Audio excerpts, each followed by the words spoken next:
All right, the increase in office vacancies and interest rates is raising concerns about the health of commercial real estate as the ongoing banking turmoil weighs on investor sentiment. But our next guest believes that commercial real estate isn't the next shoe to drop for the market. Joining me now is Ajay Rajadhyaksha, Global Chairman of Research at Barclays. And Ajay, thank you so much for trying to lay this out for us, because it has been this shadow over the market, over the banking system for some time, maybe a slow-moving crisis, but considered to be a crisis all the same. How are you reading it? So there's 2 points to make right at the start. The first is it's not all commercial real estate that is the problem. It's office commercial real estate, which is maybe 15 to 20% of the mix. And the second is, even there, leases are staggered. They don't all roll over at once. So there's time for this. It is a problem, don't get me wrong. Office vacancy rates are very low, very high. There's a lot of office space available. But it's something that is going to play out over a long period of time, not all at once.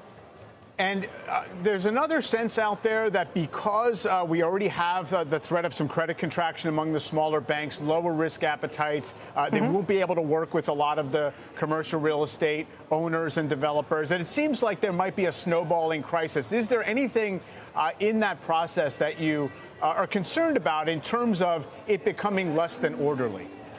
Not at an aggregate economy-wide level. Put simply, here are the numbers, okay? There's about $550 billion of office commercial real estate loans, we think, on bank balance sheets. Now, that sounds like a lot, but keep in mind, maybe about 8 to 10% of these loans roll over every year. And you're looking at a banking system with over $1 trillion of equity capital. It's very hard for this to be a problem. This is not subprime. It wasn't subprime that was subprime. It was the fact that we had $2.5 trillion of CDOs and CDO squared. Remember that?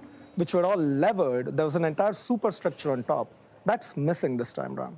That is certainly some comfort there. If this is the case, presumably the market has perhaps overreacted in some pockets to what's perceived as a bigger threat. Are there areas of the markets, equities, bonds, REITs, anything that seems like it is overshot what is likely to be the reality in terms of the pain here?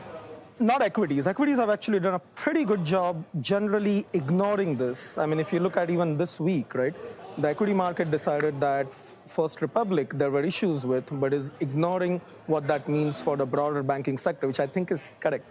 Where there is a problem in my mind is the bond market, which seems too eager to price in Fed cuts too soon. The fact of the matter is, yes, you are going to get a credit contraction from the smaller banks in the U.S. economy, but we are a very bank-light economy.